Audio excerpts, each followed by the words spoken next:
বাবা, শিগগিরই এসো। তেঁতুলতলায় কলাইয়ের ক্ষেতে ঘনা কাকার বউ ঝান্ডা পুঁতেছে। ধুর, কি দেখতে কি দেখেছিস তার নেই ঠিক।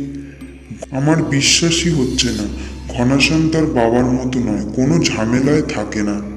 তবে তার বউটা একটু তেজি, এ কথা ঠিকই। তাই বলে তার ঝান্ডা পোতার সাহস হবে? এটা অবিশ্বাস্য। এবং সেও কিনা হরেনের দখল করা জমিতে। তুই বাড়ি যা, না একবার গিয়ে দেখি তো। এত সাহস আমার জমিতে ঝান্ডা পোতা! দাঁড়া, হতচ্ছাড়ি ঘনশ্যামের বইয়ের এবার হচ্ছে। হন্না নাকি রে? ও হন্না! কে? কে? ন্যাকা, চিনতে পেরেও চিনতে পারছিস না? কে কে করছিস? সোজা ঝাঁপ দিয়ে পড়বো, তারপর খাটটি মোটকে দেব। আর কখনো যদি এই জমির তল্লাটে দেখেছি তো।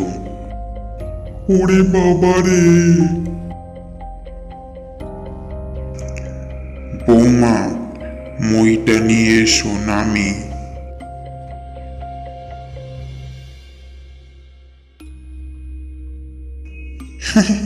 খুব জব্দ হয়েছে হন্না। চলো এক্ষুনি এখান থেকে কেটে পড়াই ভালো। বাবা কি যে ঝামেলা করে মাইরি! সন্ধেবেলা হন্নাদা তেঁতুল গাছে নাকি বাবাকে দেখেছিল, বাড়ি ফিরে অজ্ঞান হয়ে যায়। শেষে একদল লোক লাঠিসোঁটা, টর্চ, হ্যাজাক নিয়ে তেঁতুলতলায় খোঁজাখুঁজি করছে। খবর শুনেই লুকিয়ে বেড়াচ্ছিলাম। আমি তো ভয়ে সারা। একটা কিছু সন্দেহ করে আমাদের বাড়িতে এলেই কেলেঙ্কারি হতো। হতো না। হতো না মানে? বাবা তখনই চলে গেছেন। সে কি? রায়পুরে রাত্রিরে থাকবেন, সকালে ওখান থেকে সাইথে চলে যাবেন। মা যদি ছোট মামার বাড়ি গিয়ে থাকে আর বাবা যদি সেখানে হাজির হয়, আবার এক ঝামেলা। কিসের ঝামেলা? মা তো বিধবা হয়ে আছে এখনো।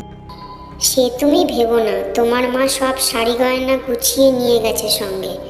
কিছুই নেই এই ঘরে। আর শাঁখা সিঁদুর বাজারে কিনতে পাওয়া যায়।